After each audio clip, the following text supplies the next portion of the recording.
पाच गेली पाच आठाया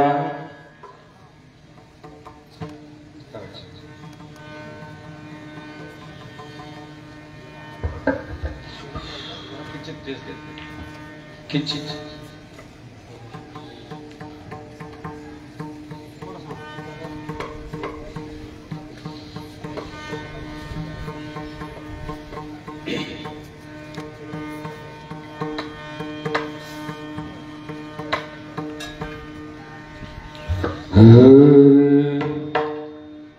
पाच गेली पाच आठाया कैसा देह गेला विलया मृत्यू पावला तो कोण मृत्यू पावला तो कोण ते मज देवा सांगून देह आत्मा काय मेला देह आत्मा काय मेला कैसा विचार त्याचा झाला विश्व पाहता वगे मुक्त विश्व पाहता वगे मुक्त परिकल्पना बाधित मृत्यू पावला तो कोण ते मज देवा सांगून लिंगेश्वर विनवी मना लिंगेश्वर विनवी मना वेगी सोडितो कल्पना मृत्यू पावला तो कोण ते मज देवा सांगून शिवाय शिवाय शिवाय शिवाय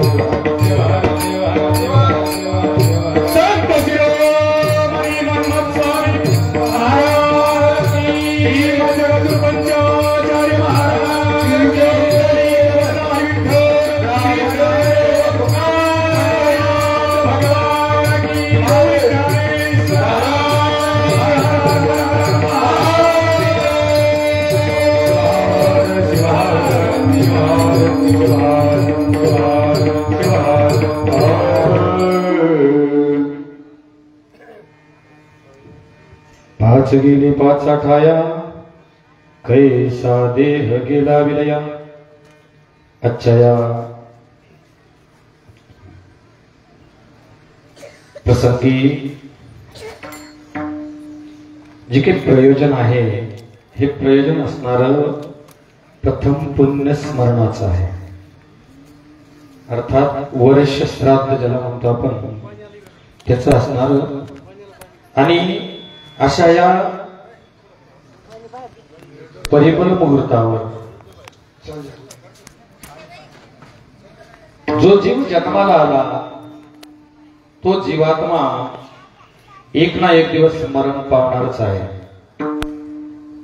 आणि असा जो काही जीवात्मा मरण पावलेला तिथीला त्या तिथीचं प्रत्येक मासिक केल्या जातं आणि मासिकच्या नंतर वर्ष श्राद्ध किंवा संवत्सर पुण्यतिथी केल्या जाते आणि अशा या पर्व काळावर आमच्या लिंगेश्वर माऊलीचा असणारा अभंग दिव्य संत असलेले 5 चरणाचा आणि जीवाचं देहाचं काय होतंय याचं सविस्तर ज्ञान प्रतिपादन करणारा विवेचन करणारा आजचा हा अभंग आणि अभंग सोडवत असताना प्रथमतः श्री श्री श्री 1008 श्रीमद जगद्गुरु यांच्या चरणी अनंत वंदन करून लिंगैक सद्गुरु तपरत्न प्रबंधित आराध्य शिवाचार्य महाराज लिंगैक सद्गुरु गुरुगिरी शिवाचार्य महाराज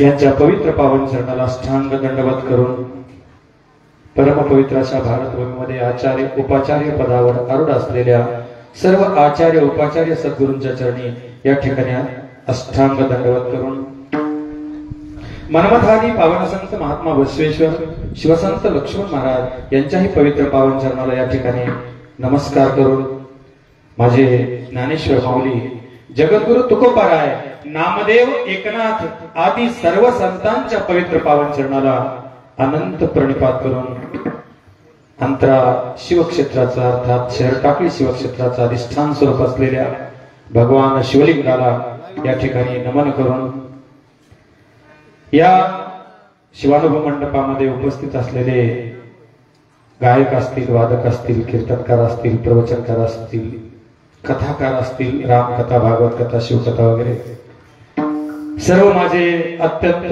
प्रेमाचे, बऱ्याचशा दिवशीपासून मामाचे आमचा परिचय आहे आणि असे असणारे, एक हृदयस्थ जिव्हाळ असणारे माझे सर्व आप्त स्वकीय गायक वादक असणारे, त्यामध्ये आमचे प्रदंगाचार्य, त्यानंतर याला साक्षीदार, सगळ्यांना साक्षीदार म्हणून उभे असलेले आमचे महालिंगप्पा वैद्य, कारण का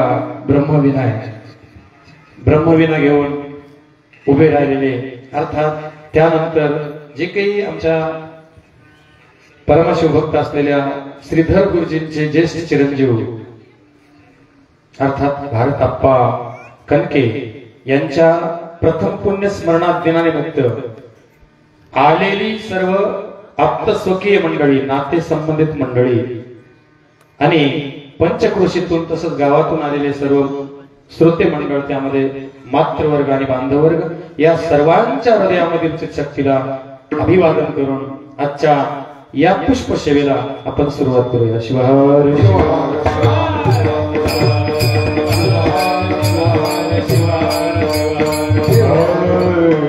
सज्जन हो, अंडज जारस श्वेतजानी व द्विज घाणीमधून जन्माला आलेला जो जीवात्मा आहे, हा जीवात्मा ज्यावेळेस जन्म पावतो त्याच वेळेस जच्या पुढे मोह आहे. जातस्य हि ध्रुव मृत्यूर ध्रुवं जन्म मृतस्य च जंतुर्मरण जन्माभ्याम परिभ्रमति चक्रवत्. हाच श्लोक आमच्या गीतेमध्येही दिलेला आहे आणि हाच श्लोक सिद्धांत शिखामणीमध्ये रेणुकाचार्यांनी अगस्त्य ऋषीला उपदेश करत असताना शैव संप्रदायामध्ये श्लोक दिलेला आहे.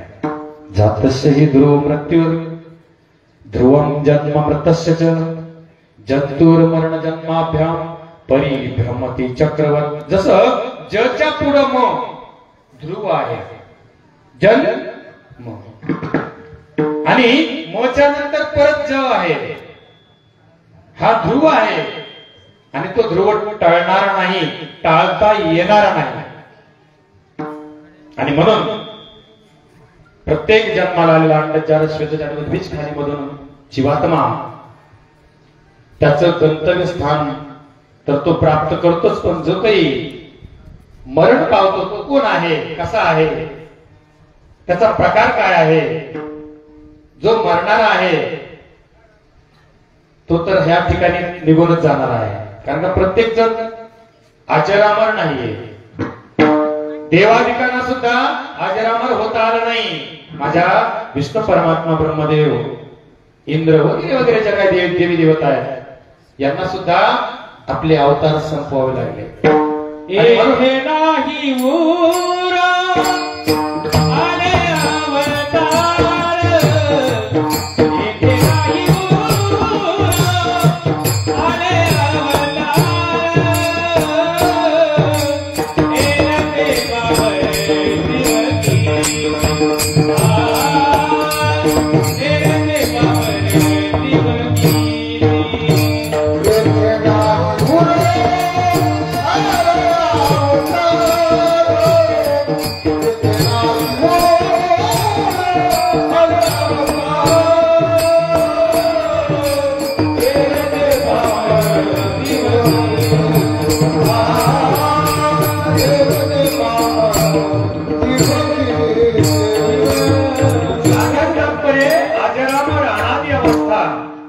शाश्वत अवस्था जी आहे ती या ब्रह्मांडामध्ये उत्पन्न झालेल्या कोणत्याच जीवाची नाही.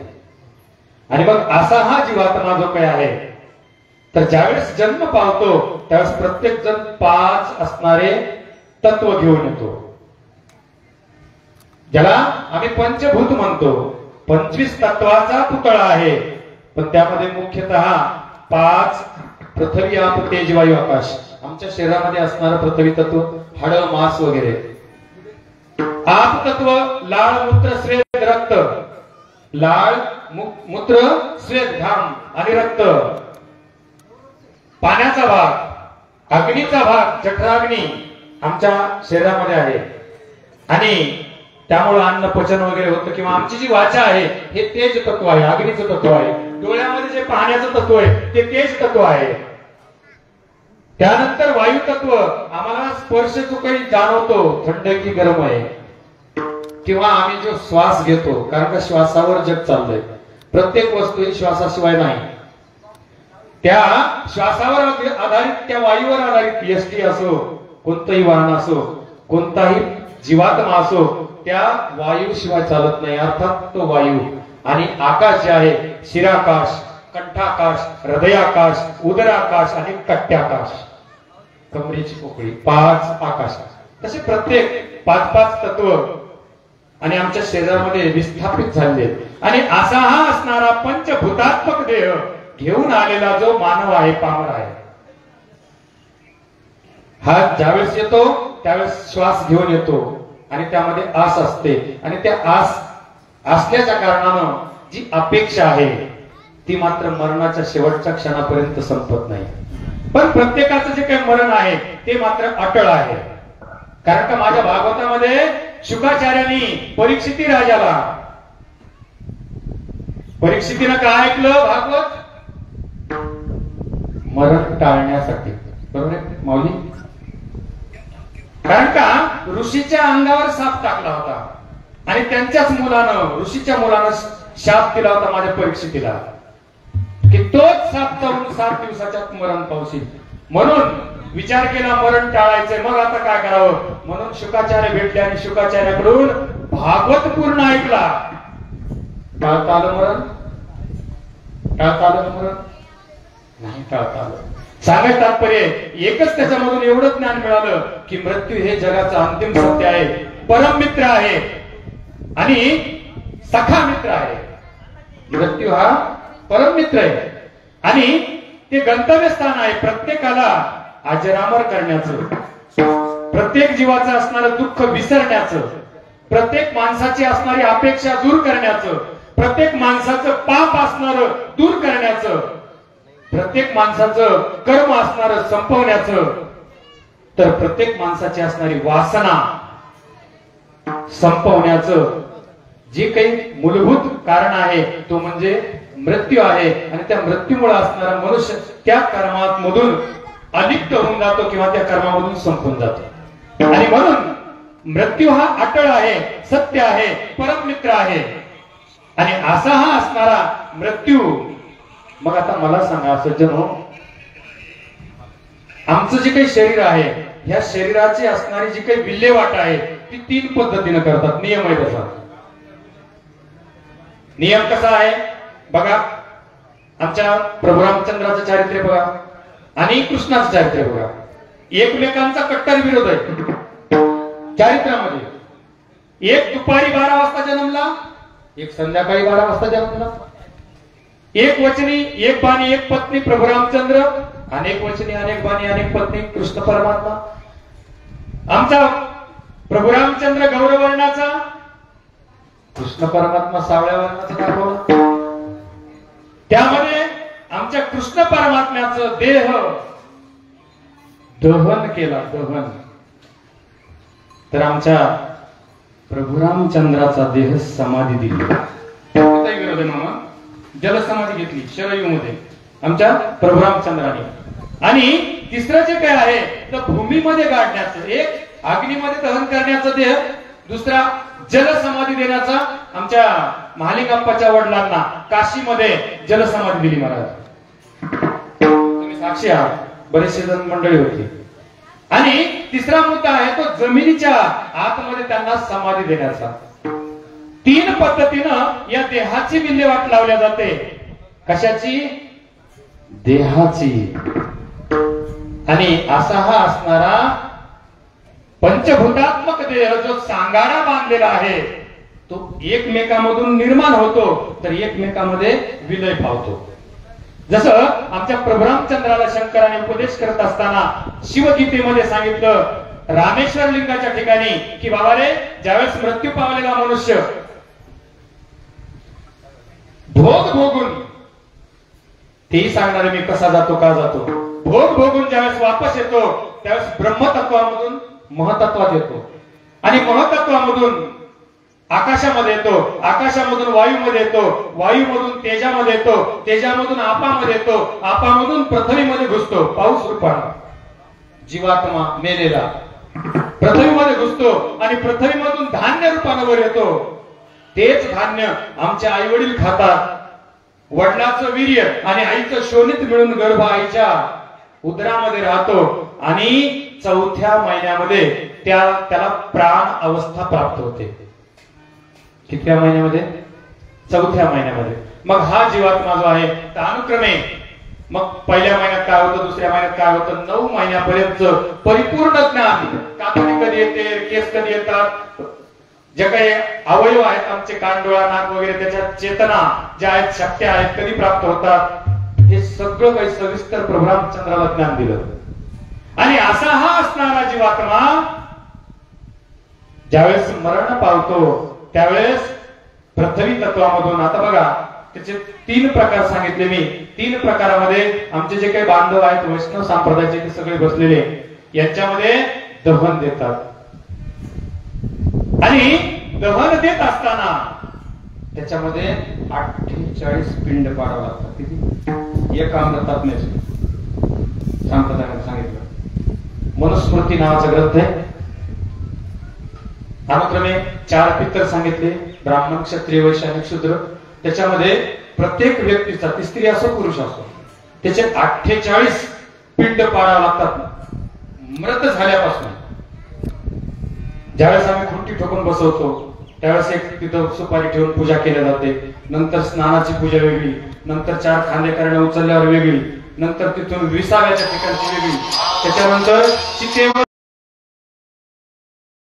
स्थूल सूक्ष्म कारण आणि महाकारण अशा मिळून या ठिकाणी 12 पद्धतीनं तिथपर्यंत सांगितलं. आणि 12 पद्धतीनं तिथं सांगितल्याच्या पुढचे 12 महिन्याचे 12 पित्र, परत अक्षय तृतीया आणि पितृतर्पणामधला 15वाडा, अशा पद्धतीनं त्याचे 48 प्रकार आमच्या ग्रंथानं सांगितले महाराज. पण जो काही आम्ही पितृतर्पण करतोय किंवा जे काही त्याचं पिंडदान करतोय कशामुळे करतो ते पहिल्या चरणामध्ये. 5 गेले 5 खाया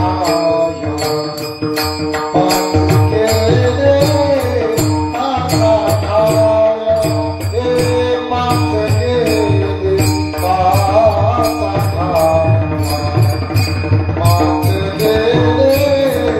खाया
5 गेले 5 ठाया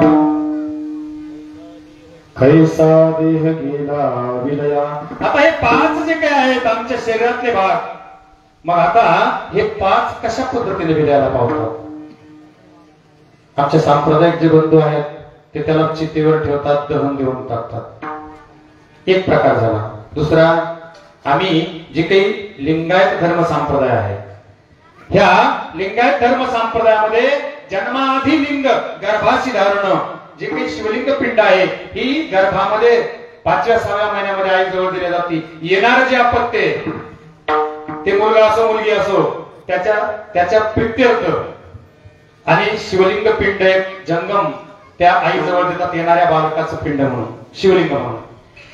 5व्या दिवशी डिलिव्हरी झाल्यावर, प्रसूती झाल्यावर 5व्या दिवशी त्याच लिंगाची असणारी पूजा, गोमूत्र वगैरे टाकून आईच्या, दाईच्या आणि बाळाच्या लिंगाची पूजा केली जाते.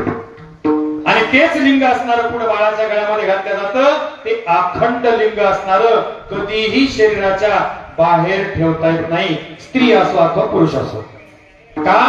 अंगच लिंग बनून जातं, अंगच लिंग बनून जातं. आणि अंगच लिंग बनून गेल्या कारणानं साधा श्वास सुद्धा लिंगाला दाखवल्याशिवाय घेता येत नाही. कोणताच पदार्थ खाण्याचा अधिकार लिंगायत धर्म संप्रदायाला नाही, लिंगाला पदार्थ दाखवल्याशिवाय.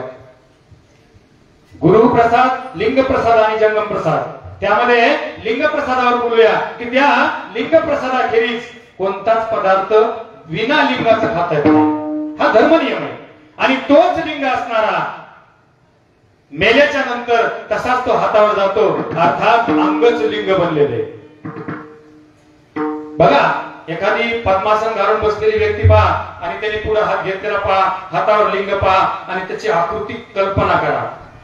लिंगमध्ये जगत सर्वम, लिंगमय जगत. हा वरचं मुंडका असणारा शाळुक का, तर हात आलेला पुढचा पाणी जाण्याचा भाग आणि कंबर असणारा खालचा त्या पंचसूत्री लिंगाचा भाग. अंगच लिंग बनून जातं. आणि अंगच लिंग बनत असल्याच्या कारणानं लिंग हा जाळता येत नाही. आणि बाकी इतरही संप्रदायामध्ये जाळता येत नाही असे काही नियम आहेत. सज्जनो, दादा, गरुड पुराण आहे, गरुड पुराण. गरुड पुराणात एक मध्ये एक श्लोक दिलाय जे मृत पावल्याच्या नंतर आमचे सांप्रदायिक बंधू लावतात. गरुड पुराण. सर्व कर्म विमुक्तस्य, सर्व कर्म विमुक्तस्य ध्यान योग रतस्य च न तस्य दहनम कार्यम न च पिंडोदक क्रिया. बघा काय सांगितलं त्यांनी, गरुड पुराणाला सुद्धा सांगितलं, सर्व कर्म विमुक्तस्य. कर्म आणि उपासना दोन्हीच्या सांगायला तुम्ही आम्ही सगळेजण देवाकडे चाललो. एक कर्म आहे, एक उपासना आहे, दोन चाकं. ज्यावेळेस ज्ञान झालं की आता हे अंतरा किंवा शर्टाकडे आली, त्यावेळेस आम्ही गाडी बाजूला ठेवली का त्याच्यातच बसलो नाही, दोन चाकात साईडची चाकं. आम्हाला ज्ञान प्राप्ती झाली. प्रभू रामचंद्र आहे, कृष्ण परमात्मा आहे, शिव आहे, वगैरे जे काही गंतव्यस्थान आहे त्याचं ज्ञान झालं. ज्यावेळेस ज्ञान झालं त्यावेळेस कर्म आणि उपासना करण्याची जरूरत नाही असं धर्मशास्त्र सांगतं. पण करणं आवश्यक आहे, पुढच्या पिढीला त्याचं वळण लागावं आणि ती सुसंस्कारित व्हावी. लिंगायत असून, वाणी समाज असून बिना लिंगाचं एखाद्या दुर्भाग्यासारखं किंवा महापाप्यासारखं राहणं त्यानं नसावं. म्हणून त्या ठिकाणी ते कर्म उपासना करणं भाग आहे. जी पिढी आलेली वंशाची, मग वैष्णव संप्रदाय विष्णू भूत्वा वैष्णव मोर्चे, रुद्रम भूत्वा रुद्रम मोर्चे, त्या पद्धतीनं तो आचरण करायला लागतो त्या ठिकाणी. आणि आचरण करत असताना सर्व कर्म विमुक्तस्य ध्यान योग रतस्य, सर्व कर्मामधून मुक्त झाला. आता आपल्यामध्ये कोण मुक्त झालं? आमचे मामा आहे. उदाहरण घ्या, ह्यांनी जन्मल्यापासून जे काही लग्न झाल्यावर जे काही कर्म केलं, म्हणजे घर चालवणं, प्रपंच चालवणं, लेकर बाळा मुक्त मुक्त जे आहे, आता यांचा वानप्रस्थ चालू झाला. मग ह्याने काय केलं? जो काही व्यवहार आहे तो मुलाच्या स्वाधीन केला आणि हे तुम्ही आणि तुमचा व्यवहार. कशातून मुक्त झाले? प्रपंचातून, व्यवहारातून. बरोबर आहे? लक्षात आलं का तुमच्या? आणि तशा पद्धतीनं सर्व कर्म विमुक्तस्य, ज्यावेळेस कर्म आणि उपासना संपून जाते त्यावेळेस ध्यानामध्ये तो मग्न होऊन जातो. महात्मा, संत, साधू, भक्त, शिष्य, मुक्त भक्त वगैरे जो काही प्रकार आहे ते ध्यान योग रतस्य, त्या ध्यानामध्ये मग्न होऊन जातो. मग त्याच्यामध्ये कोणताही जातीपाती भेद नाही. आणि मग गरुड पुराण सांगते, लक्षात ठेवा, सर्व कर्म विमुक्तस्य ध्यान योग रतस्य न तस्य दहनम कार्यम, त्या व्यक्तीला दहन देता येत नाही. न तस्य दहनम कार्यम आणि नच पिंडोदक क्रिया. पिंडोदक क्रिया सुद्धा त्याची केली जात नाही. गरुड पुराण सांगायला दादा लक्षात ठेवा. मग त्याच्यामध्ये जर समजा पिंडदानही केलं जात नाही आणि त्याला दहनही दिलं जात नाही का, हे जे मळ स्वरूपाचं शरीर आहे, अनव माया आणि कार्मिक जननीस येता विटाळ, त्या विटाळाचा चिगाळ अमंगळ असता सुमंगळ केव्हा होय. आमच्या रामदास स्वामींनी दासबोध ग्रंथात दिला दशकामध्ये. मग त्यांनी सांगितलं अमंगळ हा जे आहे, मग कधी सुमंगळ होईल, त्याला गुरुची अत्यंत आवश्यकता आहे. गुरु ज्यावेळेस कानामधून मंत्र बोलतात, मस्तकावर हात ठेवतात, मस्तकावर प्रोक्षण करतात रुद्राच्या मंत्राचं आणि अभिषेक करतात, त्यावेळेस हा देह पवित्र होऊन जातो आणि ती सुपीक जमीन होते कृषी करण्यासाठी. ज्या काही आशा मनीषाच्या पादव्या त्या छेदून टाकल्या जातात आणि कानामधून मंत्र शिखाग्रापासून शेंडीपासून नखाग्रापर्यंत, शिखाग्रापासून नखाग्रापर्यंत तो मंत्र घुमतो आणि तो देह जाळल्या जातो मंत्र अग्नीनं प्रत्येकाचा. आणि मंत्र अग्नीनं जाळल्याच्या कारणानं जर भक्ती उपासनेनं जर ज्ञान प्राप्त झालं, न तस्य धनम कार्यम न च पिंडोदक क्रिया. मग मला सांगा, आता जेवढे काही आमचे ज्ञानेश्वर आहेत, तुकाराम आहेत, चोखामेळा आहेत, सावतामाळी आहेत, नामदेव शिंपी आहेत वगैरे जे काही संत आहेत, यांच्या समाजात का प्रमुख कारण आहे ते न तस्य दहनम कार्यम. त्यांना जाणता येत नाही. न च पिंडोदक क्रिया. त्यांचं कोणी पिंड पाडलं, कोणी त्यांचं पितृतर्पण केलं का, ध्यान योग आणि म्हणून ते ध्यानयोग रक्त झाले. आणि ध्यानयोग रक्त झाल्याच्या कारणानं आता हा जो काही देह आहे आणि जे शुद्धालाच अग्नी जाळतो महाराज, अशुद्धाला जाळतो, शुद्धाला अग्नीमध्ये जाळण्याची ताकद नाही. ज्ञानाग्नीने आम्ही जळियलो स्थूळ काय तरी काळ अग्निरूपी. कारण का ज्ञानाग्नीनं सर्व संत जळून होरपळून निघतात. म्हणून आमचे तुकाराम महाराज काय म्हणतात, तुकामध्ये रक्षा झाली आपोआप, उजळाला दीप गुरु कृपे. आमच्या तुकाराम महाराजांनी सांगितलं तुम्हाला जाळायचं का पुरायचं, त्यांनी सांगितलं नाही रे बाबा तसं काहीच नाही. तुकामध्ये रक्षा या शरीराची राख झाली आपोआप. कशामुळं, उजळाला दीप गुरुकृपे. ज्ञानाग्नी जो आहे, ज्ञानरूपी अग्नी जो आहे, त्यांनी आमच्या तुकाराम महाराजांना जाणून दिलं की रक्षा झाली आपोआप. आणि उजळाला दीप गुरुकृपे, मला पुढची काहीच आवश्यकता नाही म्हणून सांगितलं आहे की नाही आपण, बरोबर आहे की नाही. अशा पद्धतीनं देहाचं असणारं एक तर दहन किंवा दफन हा विधी आहे किंवा जलसमाधी आहे. मग दफन जर समजा केला तर कुत्रे मांजरे वगैरे मरतात, काय होतं, त्यांचं असणारं शरीर पृथ्वीरूप होतं पहिलं, नंतर आपामध्ये मिश्र होतं, सडतं, नंतर ते वाळून त्याला उष्णता तयार होते त्याच्यामध्ये, नंतर ते वायूमध्ये जिरतं आणि आकाशामध्ये शरीर ते लुप्त होऊन जातं. सांगायचं तात्पर्य जशा पद्धतीने आलेला आहे त्याच मार्गानं कैसा देह गेला विलया. आणि तो असणारा जसा देह प्राप्त झाला त्याच पद्धतीने पृथ्वीचा आपामध्ये, आपाचं तेजामध्ये, तेजाचं वायूमध्ये आणि वायूचं आकाशामध्ये विलीनीकरण होऊन जातं. मग आता मला सांगा, देहाचं विलीनीकरण झालं, मग आता नेमकं मेलं कोण हे दुसऱ्याचं. मृत्यू पावला तो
पावलं.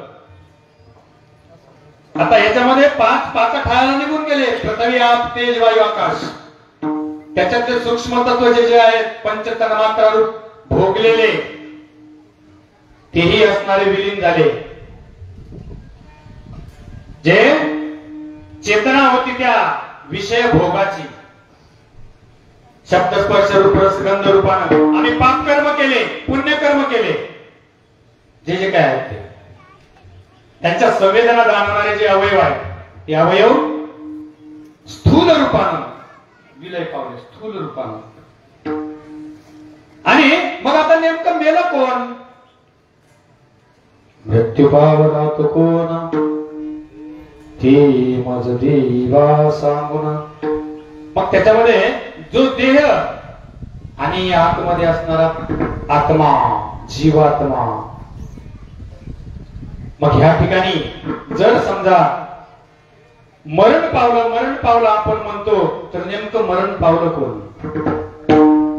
पाच ठिकाणी निघून गेले. पंचभूतामध्ये विलीन झाले. मग आता नेमकं मेलं कोण हे सांगून द्या म्हणून सांगितलं. आमच्या लिंगेश्वरांनी मनाला विचार केला, पुढचं प्रेतात्मा पाहिला, आणि जे काही लोक दुःख करतायत किंवा त्या ठिकाणी असणार त्याच्या प्रित्यर्थ जे काही कार्यक्रम करतात त्याची माहिती नेमकी आम्हाला, की नेमकं मेलं कोण? देह मेला का आत्मा मेला? दोन आहेत ना देहामध्ये. पंचभूतात्मक 35 तत्वांचा रचिला पुतळा, 36वा वेगळा, बरोबर. मग त्या ठिकाणी जो जीवात्म स्वरूप आहे आमच्या 25 तत्वामध्ये, बाकीचे तर ते निर्गुण निराकार आहेत, शक्ती, शिव वगैरे वगैरे 36 तत्वामध्ये. पण या 25 तत्वामधलं जे काही 5 तत्व आहेत, पृथ्वी, आप, तेज, वायू, आकाश, हे 5ही तत्व एकमेकांमध्ये विलीन झाले. देह तर गेलाय. देह मेला का नाही? विलय पावला तो. आणि आजही आहे, आजही आहे. पृथ्वी आहे, आप आहे, तेज आहे, वायू आहे आणि आकाशही आहे. आत्मा मेला म्हणावं, आत्मा मरतोय ना. आणि हेच त्याने तिसऱ्या चरणात सांगितलं.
काय मेला.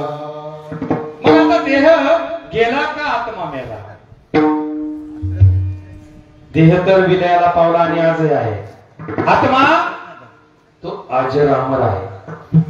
तो अग्नीत बुडत नाही, अग्नीनं जळत नाही, पाण्यात बुडत नाही, शस्त्रानं काटल्या जात नाही. गीतेमधून आमच्या कृष्णाने अर्जुनाला उपदेश करत असताना सांगितले.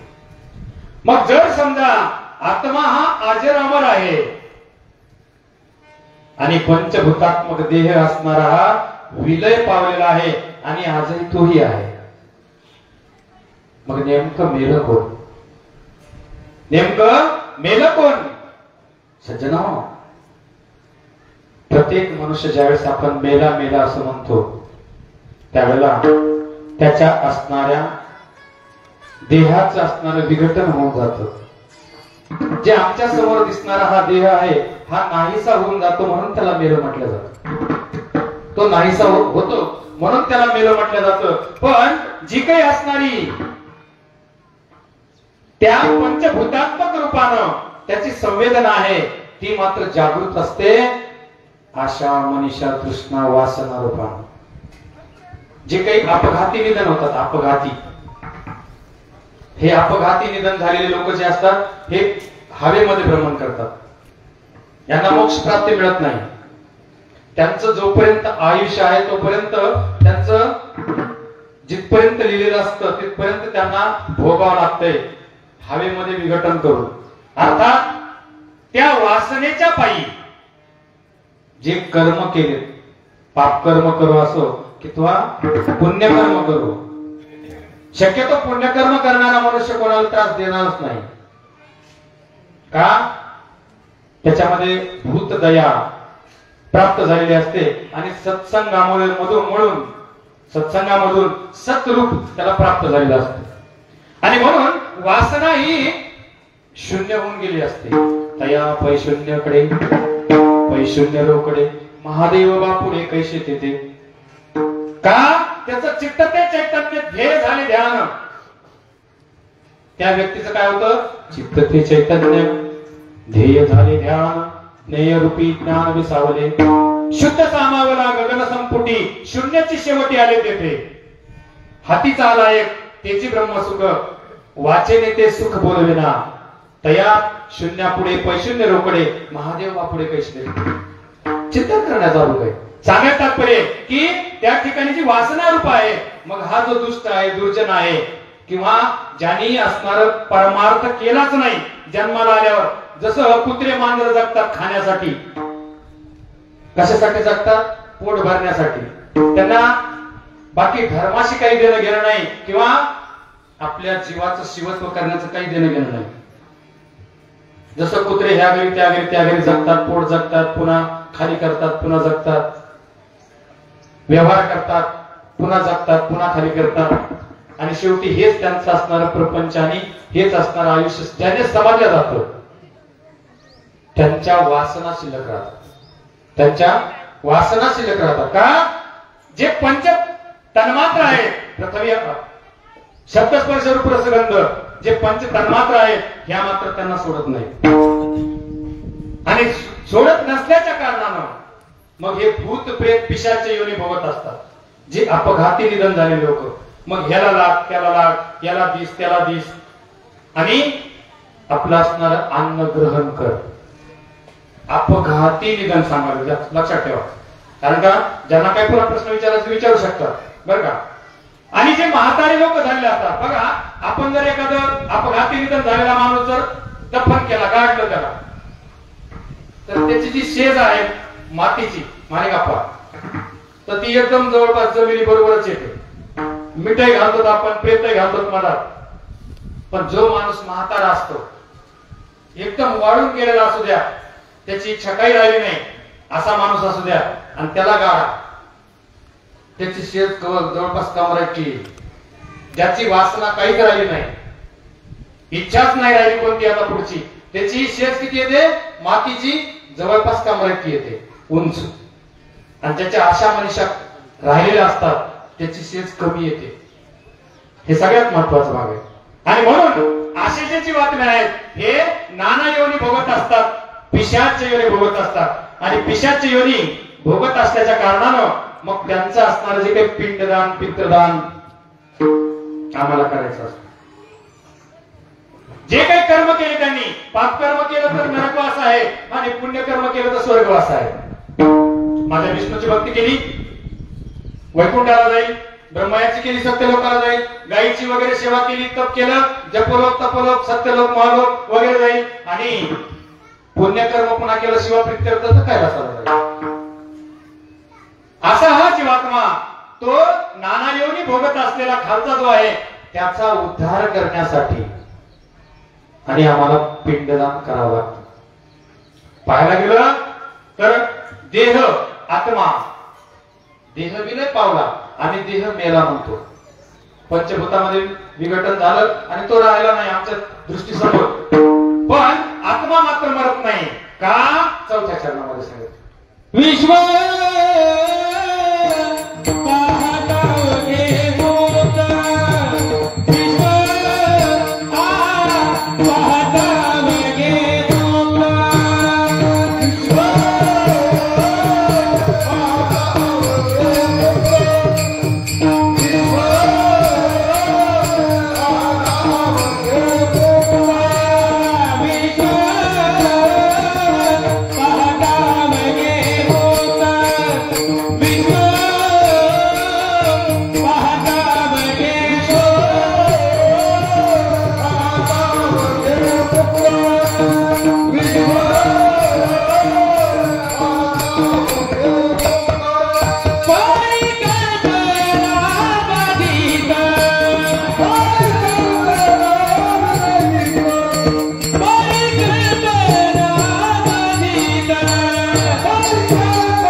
त्यांनी सांगितलं देह गेला, आम्ही मेलो कोणाला समजतो? जो देह आमच्या समोर नाही त्याला. पण आत्मा जो काही आहे तो अजरामर आहे. अजरामर असणारा आत्मा विश्व पाहता वगे मुक्त परिकल्पनाबाधित. सांगितलं विश्व जर पाहायला गेलं पूर्ण तर ते मुक्त आहे, जन्म मरण रहित आहे. जन्म नाही मरण नाही त्याला, कारण का आत्मत्व आहे. ते आत्मत्व जे आहे ते शिवत्व आहे आणि जो शिवत्व आहे तर प्रत्येक ठिकाणी व्याप्त आहे. जळी तळी काष्टी भरला पिंडी ब्रह्मांडी बिंबला अलक्ष लक्षिणे लक्षिला शंकरचे शंकरचे. कुठेही पहा सजीव आणि निर्जीव, चर आणि अचर या सर्वांमध्ये असणार आत्मत्व आहे किंवा शिवत्व आहे, देवत्व आहे असं मानलं गेलेलं आहे. आणि मग सगळीकडे जर देवत्व आहे तर मग सगळं विश्व मुक्त आहे. एक पद्धतीने पाहायला गेलं. मग आता आम्ही जे काही या ठिकाणी त्या मुक्त असो की अमुक्त असो, या जीवाच्या प्रित्यर्थ, या आत्म्याच्या प्रित्यर्थ, त्या व्यक्तीच्या प्रित्यर्थ आणि त्यांचं असणारं स्मरण करून मग तो कशा पद्धतीने गेला. प्रभू रामचंद्राने विचारलं होतं शंकराला की बाबा रे मनुष्य मरतो मग तो जातो कुठं? लक्षात ठेवा, तो जातो कुठं, वापस येतो की नाही, आणि जर येत असेल तर कसा येतो? प्रभू रामचंद्राने रामेश्वराच्या ठिकाणी रामायणाच्या तृतीय कांडामध्ये, तिसऱ्या कांडामध्ये हे तुम्हाला उत्तर भेटतील. त्यावेळेला प्रभू रामचंद्राने विचारला प्रश्न. रामेश्वर लिंग स्थापन करायचं होतं, पाशुपत नावाचं व्रत धारण केलं होतं, शिवनामाचा जप केला होता चालू, आणि विरजा नावाची शिवदीक्षा माझ्या प्रभू रामचंद्रानं अगस्त्य ऋषीकडून घेतली होती पंचवटीमध्ये, नाशिकमध्ये. आणि मग त्या पद्धतीनं पाशुपत नावाचं व्रत करत असताना शिवलिंग स्थापन केलं, अनुष्ठान केलं, शंकर प्रसन्न झाले. सांगितलं बोल रामा, तुला माझ्याशिवाय या ब्रह्मांडामध्ये कोणीच गुरु नाही, विचार प्रश्न. त्यावेळेस माझ्या प्रभू रामचंद्रानं प्रश्न विचारले महाराज, विदेही अवस्था म्हणजे काय, जीवनमुक्त अवस्था म्हणजे काय? प्रभू या शरीरामध्ये नाड्या किती? सांगितलं 10,000. त्याच्यात काही मुख्य आहेत का? म्हणले 10. पुन्हा त्याच्यामध्ये काही मुख्य आहेत का? म्हणले 3. इडा पिंगला सुषुम्ना 3 सांगितल्या. म्हणले प्रभू या शरीरामध्ये हाड किती? प्रभू रामचंद्रानं शंकराला सांगितलं, विचारलं. त्यावेळेस त्यांनी सांगितलं 360 हाड या शरीरात. विज्ञानाला गणित लागलं, 360 हाड आहेत. म्हणजे 360 जर हाड आहेत तर मग याला जोडणारे सांधे किती प्रभू? त्याने सांगितलं 210 सांधे. 210 सांधे. जोडणारे. आणि मग तिथून बरचसं काही त्यांनी ज्ञान विचारलं आणि शेवटला हा प्रश्न विचारला, मनुष्य मरतो तो जातो कुठं? त्यावेळेस शंकराने काय उत्तर दिले सांगा, ऐका. जो त्यांनी सांगितलं, हे रामा, माणसामध्ये दोन प्रकार आहेत, एक पुण्यवान आणि एक पापी. एक पापी आणि एक पुण्यवान. पुण्यवान उत्तरायणामध्ये मरतो, ध्यानात ठेवा. उत्तरायणामध्ये पुण्यवान मरत असतो, तर पापी दक्षिणायनामध्ये मरतो. पुण्यवानाचा प्राण इथून जातो टाळूमधून, मूर्धन्य होतो आपण त्याला. पुण्यवानाचा प्राण टाळूमधून जातो, तर पाप्याचा प्राण गुदद्वारा वाटत जातो. दोन, पुण्यवान आणि पापी. पापी हा चंद्रलोकाला जातो, पुण्यवान सूर्यलोकाला जातो, तिथं त्यांना दिव्य देह प्राप्त होतो. पापी हा पापाचे भोग भोगण्यासाठी निघून जातो नरकवासाला. जायला 92 मिनिट लागतात. किती? प्रत्येक जीवाला 92 मिनिट लागतात वर जायला, आणि यायला 92 मिनिट लागतात. 92 ध्वनी जवळपास 3.25 तास, 3.5 तास. आणि म्हणून कोणतंही मनुष्य मेला तर 4 तासाच्या आत त्याची माती कधीच करीत नाही. हे सगळ्यात मुख्य. मग हा पापी जो आहे तो स्वर्ग नरकवासाला जातो दिव्य देह प्राप्त करून, सोबत 13 जण घेऊन, जे इंद्रियाच्या संवेदना आहेत. 5 कर्मेंद्रिय, 5 ज्ञानेंद्रिय, मन, बुद्धी आणि चित्त, असे 13 घेऊन जातो. तिथं भोग भोगतो. इकडे पुण्यवान सूर्यलोकाला जाऊन दिव्य देह प्राप्त करतो, आणि ज्याची काही आराधना केली असेल त्या लोकाला पुण्याचे भोग भोगायला जातो. अनुक्रमे ते भोग संपल्याच्या नंतर त्याला ढकलून दिलं जातं खाली, चल निघ, काम संपलं. आणि तो असणारा जीवात्मा पहिल्यांदा मी सांगितलं किंवा तो महतत्वात येतो. महतत्वातून आकाशात, आकाशातून वायू, वायूमध्ये, वायूमधून अग्नीमध्ये, अग्नीमधून पाण्यात, पाण्यातून पाऊस रूपानं जमिनीत, जमिनीतून अन्नात, अन्नातून आईच्या वडिलाच्या शरीरात, आणि मग पुन्हा जन्माला येतो. पण आमचे लोक काय करतात, एक वेगळी भ्रमावस्था बघा, अंधश्रद्धा आहे. मग ते अंधश्रद्धा नको, काही ना काहीतरी पुरावा असावा त्याला. माणूस मेला, बाई मेली, त्याचं दहन हो किंवा दफन हो, कोणती विधी असो, लगेच त्याला बसवल्याच्या ठिकाणी काहीतरी पीठ टाकतात, पाठीचा कोणी जन्माला गेला. लगेच कसा जाईल? त्याने पाप केलेत, पुण्य केले, त्याचे भोग भोगून तो वापस. सत्य की नाही मला सांगा? लगेचच तो जन्माला येईल का? नाही, येईल जरूर, आम्ही मान्य करतो येणार असेल, पण कधी? मुलाच्या पोटी जन्माला नातू म्हणून येईल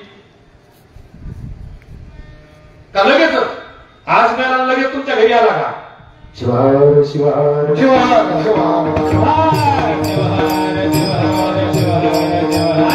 असा असणारा हा जीवात्मा आणि परत आमच्या जन्माला येऊन जातो. म्हणजे येण्याची क्रिया आणि जाण्याची क्रिया दोन्ही सांगितली तुम्हाला. मग असा हा असणारा जीवात्मा ज्यावेळेस मरण पावतो, आशा आकांक्षेच्या पाशामध्ये गुंतून, त्यावेळेस वासना रूपानं भूत प्रेत पिशाच बनतो. आणि त्या जीवाचा उद्धार करण्यासाठी आम्ही त्याचं पिंड किंवा शिवलिंग स्थापन करतो. लिंगायत धर्मामध्ये 3रा दिवस दिला, आमच्या संप्रदायामध्ये 10वा दिवस दिला. सगळ्यांचं गंतव्यस्थान एकच सज्जन हो. समाधी दिली, त्याच्यावर शिवलिंग स्थापन करावं लागतो. तर आमचे सांप्रदायिक बंधू जाळतात, दहन करतात, हाडं आणि राख गंगेत टाकतात, आणि टाळ्याला काय करतात? पिंड. आलं लक्षात? ती ही पिंड आणि ही महादेवाची पिंड. प्रत्येकाचं गंतव्य स्थान शिव आहे. गावाची शिव, कोण्या धर्मपंथाचा माणूस जाऊ द्या, तो शिवापर्यंत जाणार आहे. आणि म्हणून अध्यात्मशास्त्राचं जीवानी अध्यात्मच आहे पूर्ण, प्रत्येक धर्माचं सांगत तात्पर्य. आणि असा असणारा जीव शिवामध्ये विलीन होणारा असतो, पण काही आशा आकांक्षेनं तो भ्रमण करतो. त्याला मुक्त करण्यासाठी ह्या क्रिया, त्याला जीव घातल्या जातं किंवा त्याच्या प्रित्यर्थ एखाद्या माणसाला जीव घातल्या जातो.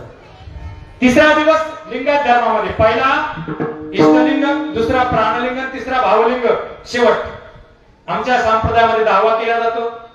आपल्यामध्येही सांगितलेलं आहे किंवा त्या असणाऱ्या समाधीला 10 दिवस पर्यंत पूजा करा, त्या आत्म्याला दिव्य देह प्राप्त होतो म्हणून सांगितलं. आमच्या क्रिया बघा. आणि मग नंतर असणार ते शिवलिंग, मातीचं जे तात्कालिक लिंग आहे ते पाण्यात विसर्जन करा म्हणून सांगितलं. आणि वर्ष पुण्यतिथीला त्या समाधीवर लिंगाची स्थापना करा, प्राणप्रतिष्ठा करा. इकडं दावा आमच्या संप्रदायाचा बांधवांचा या तर 41वा मुस्लिम समाजामध्ये 41वा दिवस केला जातो. मग आता हे जे काही दिवस आहे तर ही जी काही तर्पण क्रिया आहे ही कधीपासून चालू झाली सांगता येईल? आम्ही जे पिंडदान करतो हे नेमकं कधीपासून चालू झालं? कर्तयुगात, त्रेतायुगात, द्वापारयुगात की कलियुगात? शिवार शिवार शिवार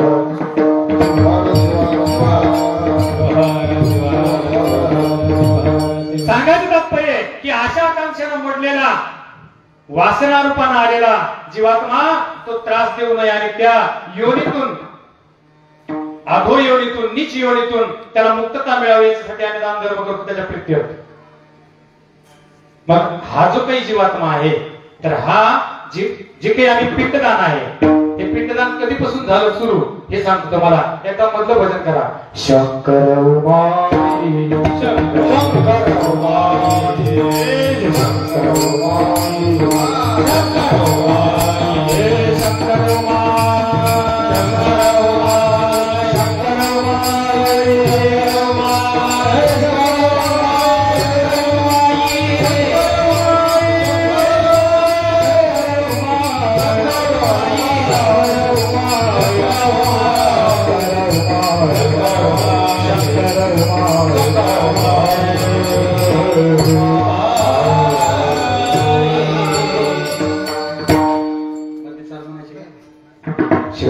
शिवार शिवार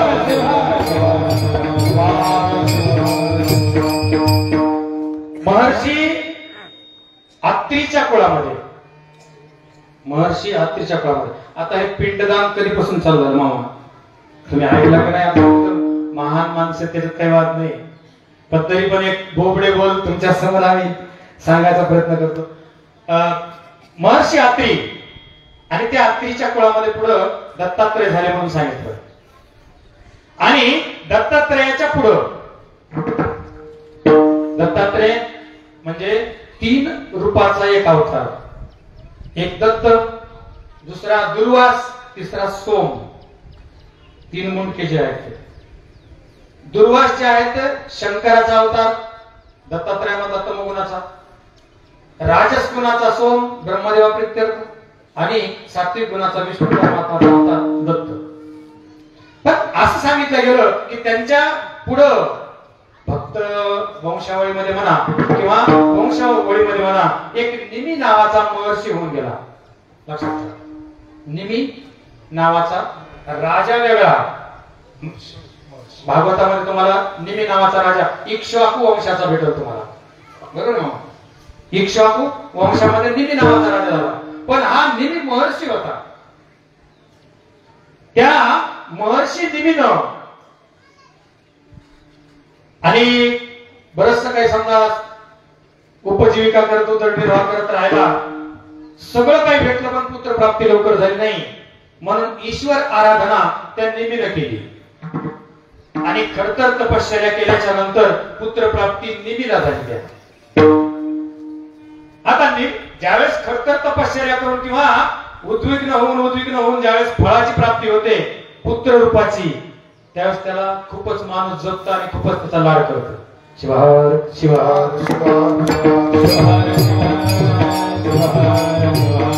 आणि मग अशा प्रकारची जी काही माया आहे, लाड आहे, त्याचा तो निमी करायचा आणि योगायोगानं तो निमीचा झालेला पुत्र लवकरच मरण पावला. महर्षी निमीचा पुत्र बरं का, लवकरच मरण पावला. आणि मरण पावल्याच्या नंतर त्याची असणारी अंत्यविधी वगैरे निमीनं केली. पण तो दुःख सागर जो आहे, शोक वडवाग्नी आहे, शोकाचा वडवाग्नी, त्याने सगळं शरीर मन जळून पोळून दिवस होता महर्षीचा. कारण का, एखादी सुंदर स्त्री असावं, तिच्या चेहऱ्यावर नाकच नसावं, काय कामाचं नाही. सुंदर असं घर असावं आणि त्याच्यामध्ये वंशाला दिवाच नसावा. सगळं विरस आहे महाराज, विरस आहे ते. आणि असंही असणारं विरस निमी सारखा असणारा त्या ठिकाणी दुःख करायचा. आठवण व्हायची, पदोपदी आठवण त्या मुलाची व्हायची आणि त्या दुःखामधून सावरण्याचा प्रयत्न करत गेला, पण सावरायला तयार नाही. शेवटी आमच्या निमीनं द्या महर्षीनं असं ठरवलं की आपल्या पुत्राची असणारी असौच विधी करू क्रिया. म्हणून 5 ब्राह्मण बोलवले आणि 5 ब्राह्मण बोलून त्यांना कुशासनावर, कुशासन म्हणजे कुश म्हणजे दर्भ बरं का मामा, ते म्हणतात कुशासन कोणतं, कारण का शब्दाचे वर खूप मोठं कुश म्हणजे दर्भ, आणि दर्भाचं जे काही आसन आहे सगळ्या आसनापेक्षा 1 कोटी पटीनं श्रेष्ठ दर्भाचं आसन. आणि म्हणून त्या दर्भाच्या आसनावर ब्राह्मणाला बसवलं, आपण स्वतः बसला महर्षी निमी. आणि एक लक्षात ठेवा सगळेजण माझे बांधव वर्ग, पितृतर्पण हा जो काही मुद्दा आहे तो दर्भ, मोळ जास्त मोळ, आपण पोळ्याच्या बैलाचे कांदे मोडतात ते गवत, त्याची अंगठी पित्राच्या ह्या बोटात, करंगळी जवळच्या बोटात घातल्याशिवाय पितर तृप्त होत नाही ध्यानात. मग अक्षय तृतीया असो पितृतर्पण असो 15 लक्षात ठेवा, कारण का मनुस्मृती नावाचा ग्रंथ सांगतोय, तुम्ही वाचून पहा. त्या दर्भानं, त्या दर्भाशिवाय कोणतंच काम होत नाही, देवकार्य होत नाही, होम हवन कार्य होत नाही, पितृतर्पण होत नाही, वगैरे जे काही कार्य आहे किंवा अनुष्ठान वगैरे होत नाही. पाणी सुद्धा शुद्ध त्याच्याशिवाय होत नाही, ते पाण्यात टाकल्याशिवाय महादेवाला पाणी वाहण्याचा अधिकार नाही. तुम्ही किती 1 लोटा जलम जिंदगीचा हल पाहत राहा, पण त्याच्यामध्ये पवित्रता कधी येते पाण्याला, तर कुशोदक म्हटलं गेलं, दर्भाचं पाणी सगळ्यात पवित्र मानलं गेलं. असं असणारा दर्भ त्या ठिकाणी त्याच्या आसनावर बसला निमी महर्षी, आणि त्यांनी जे काही दान द्यायचं ते मुलाप्रित्यर्थ देऊन टाकलं. मुलाप्रित्यर्थ 14व्या दिवशी दिलं, लक्षात ठेवा 14व्या दिवशी त्याच्यात भाग दिलेला वाचलेला. आणि दिल्याच्या नंतर महिना झाला, 2 महिने झाले, वर्षही होत आलं, तरी पण ह्याचा उद्वेग कमी व्हायला तयार नाही, संताप कमी व्हायला तयार नाही, विरसता कमी व्हायला तयार नाही. पुन्हा पुन्हा त्या मुलाची आठवण यायली आणि दुःख सागरामध्ये तो निमी महर्षी असणारा पडायला लागला. शेवटी मनात विचार केला, मी काही पाप कर्म केलं की काय. जगामध्ये आपले आई वडील आहेत, मातामह पितामह आहेत, म्हणजे आजोबा पंजोबा आहेत, तर ह्यांचं आपण असोच विधी कधी केली नाही, पण आपण पुत्राची केली, मग त्याचं काही पुन्हा पाप लागलं असेल का. आणि म्हणून त्या निमी महर्षींनी मनात उद्विग्नता निर्माण करून अत्रि ऋषीला बोलवून घेतलं, कुळाचे मूळ पुरुष म्हणून अत्रि ऋषीला बोलवून घेतलं आणि त्यांना विनंती केली की माझा हा उद्योग आहे, शोक वडवागणी हा दिसत नाही, शांत होत नाही, काय कारण आहे. त्याने सांगितलं निमी, अशी काही मोठी गोष्ट नाही, जे ब्रह्मयानं लिहून ठेवलेलं आहे ते आतापर्यंत कोणी केलं नाही आतापर्यंत, पण तू त्याला सुरुवात केलीस. पिंडदानाला, पितृतर्पणाला किंवा जे तर्पण दान आहे त्याच्या प्रित्यर्थ, मेलेल्या जीवाच्या प्रित्यर्थ, ते तू सुरू केलेस आणि त्याच्यात कोणतंही असणार पाप कर्म नाही, उद्विग्नता तू निर्माण करू नको. अत्रि ऋषीने त्याला सगळं समजून सांगितलं. आणि तिथून पुढं मामा ब्राह्मण, क्षत्रिय, वैश्य, ऋषी मुनी जपी तपी जे आहेत हे मग त्या ठिकाणी पितृतर्पण करायला लागले. तिथून सुरुवात झाली पितृतर्पणाला, हे पिंडदान करायला. आणि तिथून मग सुरू झाल्याच्या नंतर मग आता हे पितृ पंधरवाडा आहे.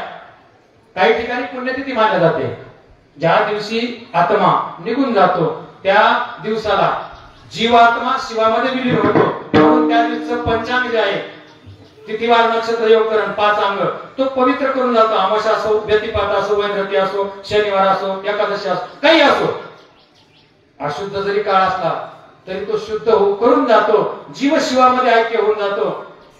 तो एक महोदय सांगितला गेला, भाग्योदय सांगितला गेला, म्हणून त्याला त्या ठिकाणी पुण्यतिथी मानल्या जाते.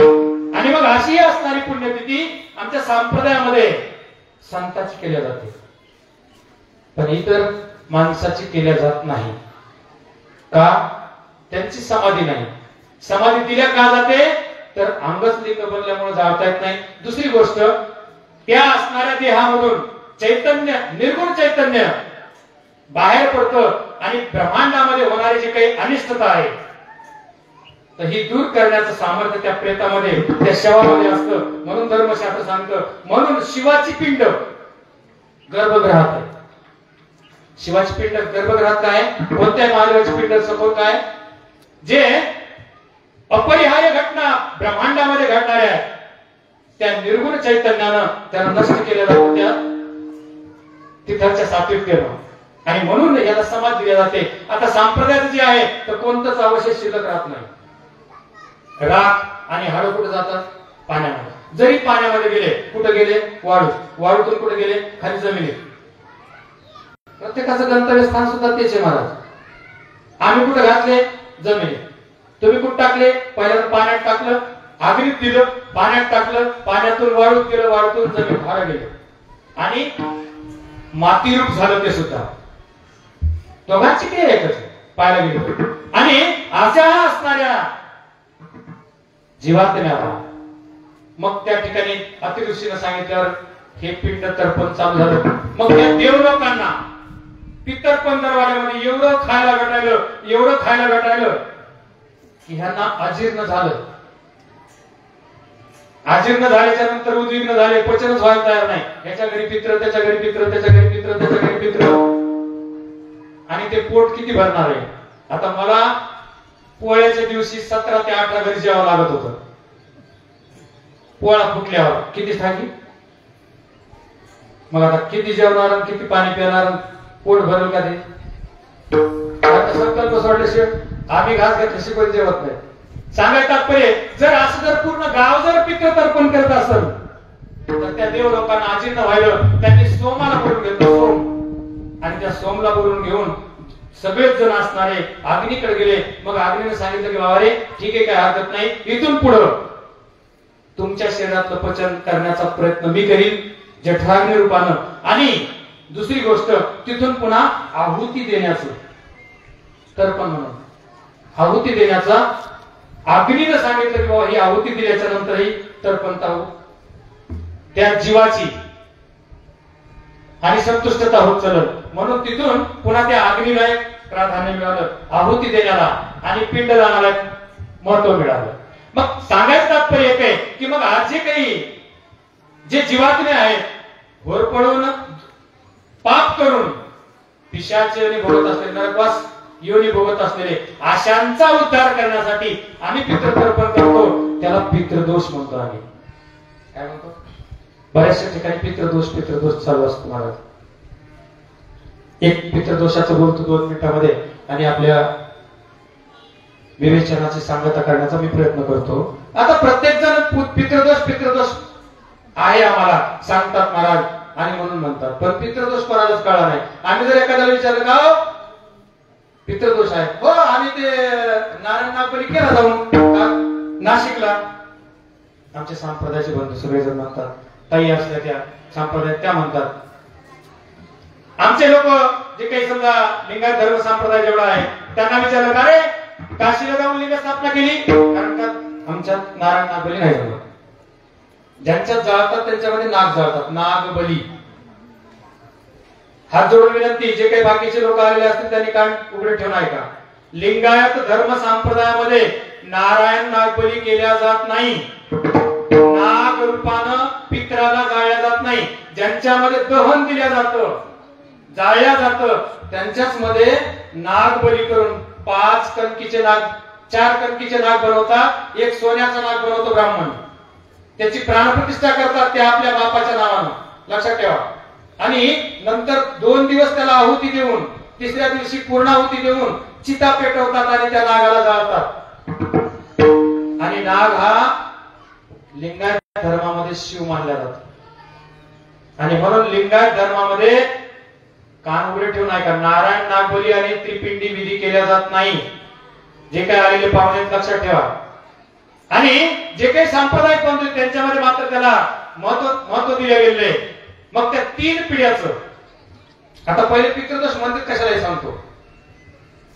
पितृदोष 5 पद्धतीने निर्माण होतो लक्षात ठेवा.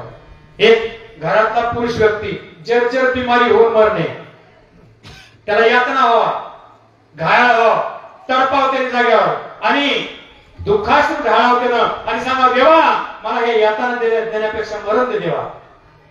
तडफड करून मरावं. 1 2 अन्न करून तरसून मरणे.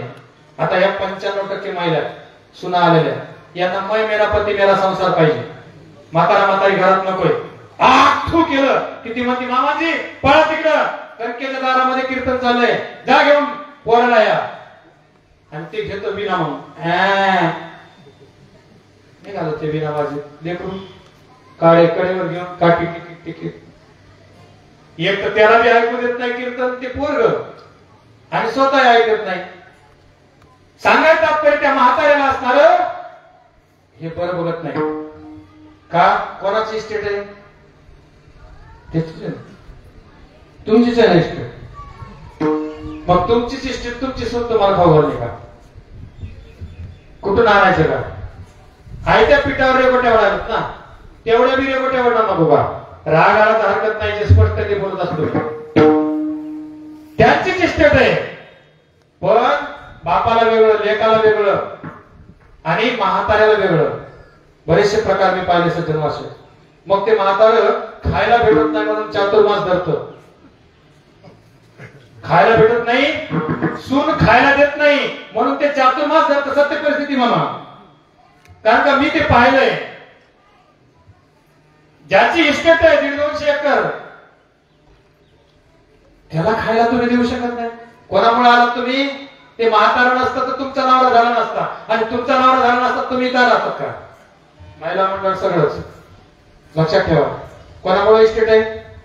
म्हाताऱ्यामुळे. त्याचा अधिकार आहे, त्याने तुमचं जपून ठेवलं तुमच्यासाठी. मग त्याच्यातच तुम्हाला करून खाऊ घालणार आहे का? पण नाही, मैं मेरा पती मेरा संसार, फक्त ते तेवढाच पाहिजे हिला. आणि म्हणून लगेचच डिवाइड वेगळं. सज्जन हो, तुम्ही सुशिक्षित बांधला पण सुसंस्कृत बांधणारा निर्णय ठेवा. शिवार शिवार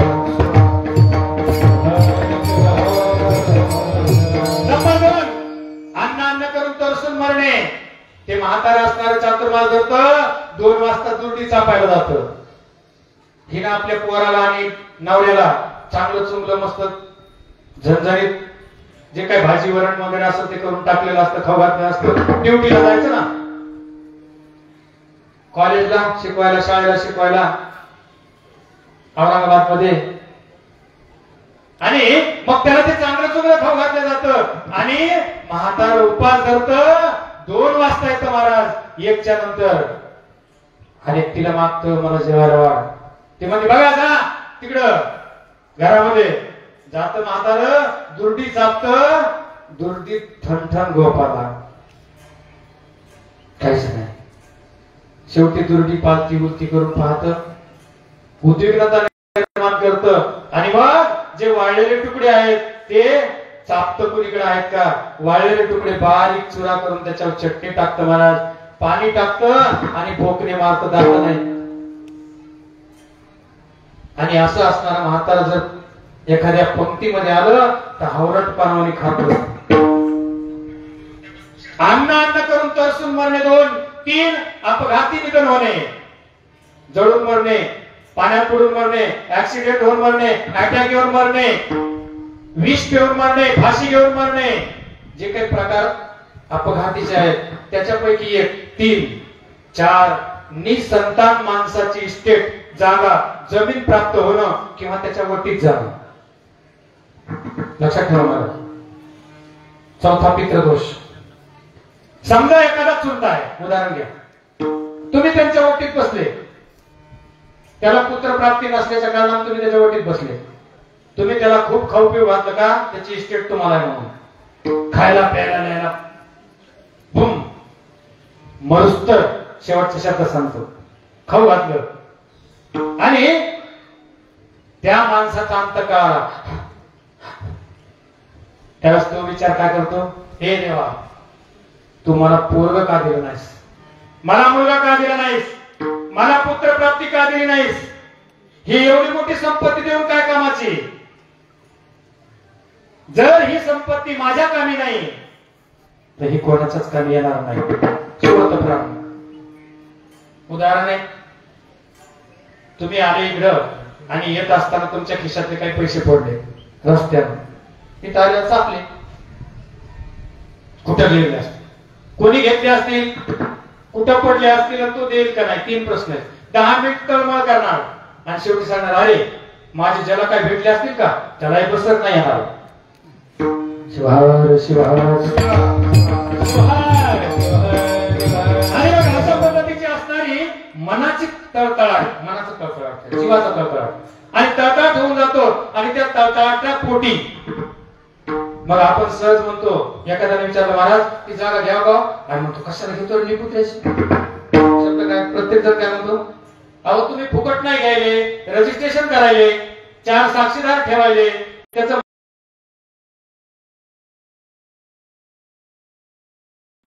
घरात कोणतीच बसर बरकत येत नाही. पाहिला होता 2 घरामध्ये किरकिऱ्या भानमान्या वाढतात. 3 बीपी शुगर निश्चितपणे त्या घरामध्ये चालू होते. 4 स्त्रियांना अंगावरचा पदर वाहणे, गर्भाशयाची पिशवी काढण्याचा प्रसंग येणे, सांधेवात, दम्याचे असर, मूळव्याधचे असर, थायरॉइडचे असर आणि खूपच प्रखर असला पितृदोष तर किडनीचे आजार, कॅन्सर सारखे दुर्धर आजार झाल्याशिवाय राहत नाहीत महाराज. खडतर जर पितृदोष असेल तर 4 भाऊ असले तर एकाचा वंश बंद करतं, पुढच्या पिढीत 3 भाऊ असले एकाचा वंश बंद करतं, त्याच्या पुढच्या पिढीत 2 भाऊ असले एकाचा वंश बंद करतं. फक्त एकच जर वंशाला असलं तर त्याचा वंश पितृदोष बुडू देत नाही, हे त्रिवार सत्य लक्षात ठेवा. 5 पिढ्यापर्यंत पितृदोष हा वंश बुडू शकतो आणि म्हणून पितृ तर्पण करणं महत्वपूर्ण आहे. त्यांच्या आशा आकांक्षा ह्या पूर्ण करणं महत्वपूर्ण आहे. असं नाही की ते असणारे पिशाचे योनीमध्ये आहेत म्हणून समजणं. देहत्व काय बेला विश्व पाहता घे मुक्त, सर्वच मुक्त आहे, सगळेच मुक्त झालेले, सर्व अजरामर आजही असणारा जो जीवात्मा आहे तो आहे, कारण का तो मरत नाही, अग्नीत जळत नाही, शस्त्रानं कटत नाही, पाण्यात बुडत नाही, तो जीवात्मा आहे. देह बदलील, एखाद्या वेळेस देह बदलील पण तो मरणार नाही. मनातली जी काही कल्पना आहे ही मात्र काढून टाका, हे शेवटच्या त्यांना सांगितलं. लिंगेश्वर पूजावी म्हणा, लिंगेश्वर विनवी म्हणा, लिंगेश्वर विनवी म्हणा, लिंगेश्वर विनवी म्हणा, लिंगेश्वर विनवी म्हणा, लिंगेश्वर विनवी म्हणा,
आणि मग अशा पद्धतीनं जर ह्या पद्धतीनं आम्ही त्याचं तर्पण केलं किंवा लिंगस्थापना केली किंवा महामृत्यूंजय केला तर त्याच्या असणाऱ्या आत्म्याला जे काही नरकवास भोगतो त्याच्यामधून त्याला सद्गती मिळते.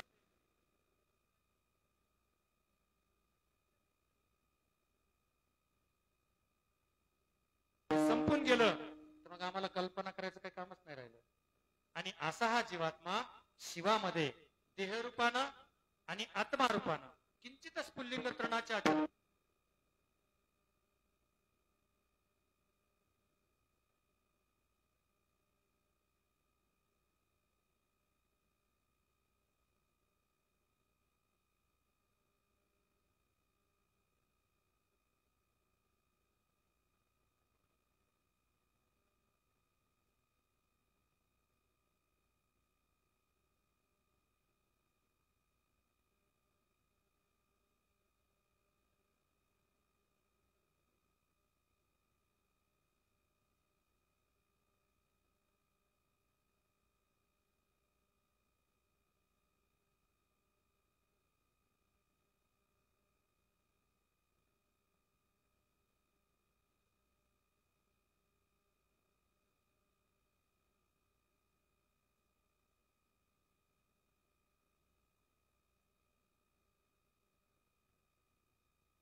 सुखदाची मागू तुझे नामे साधू संसाराची घाई दे आवडी नको निजाचा सहभाग नको साधू संसाराची आवडी माऊली मने मनात शिवलिंगा देश नामा संसारा संसार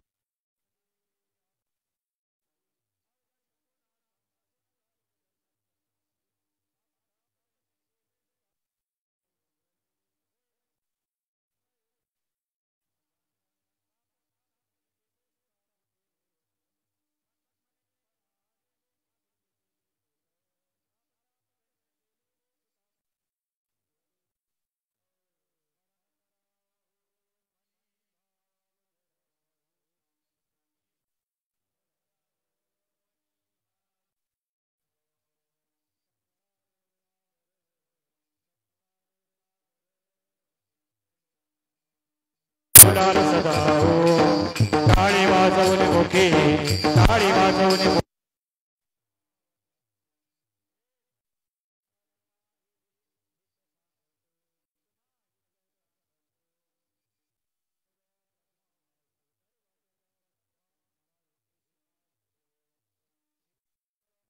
उभे मंडळी माझी दिवाळी काया कनक पंचप्राण ज्योती ओवाळू पशुपती मनोभावे ओवाळी ना दोघा पार्वती शंकरा उचित दातारा लिंगेश्वर मने हेची मधुरावे हरणी घ्यावे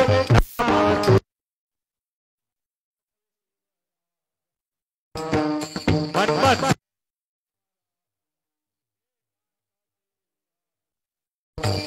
मुख्य बीज हा शिवराजा हे समाधी मात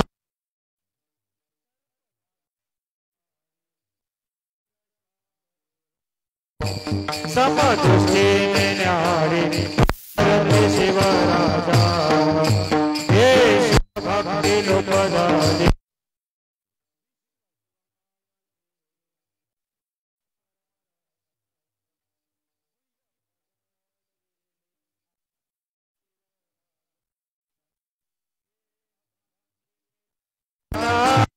अनुभवले ज्ञान आनंद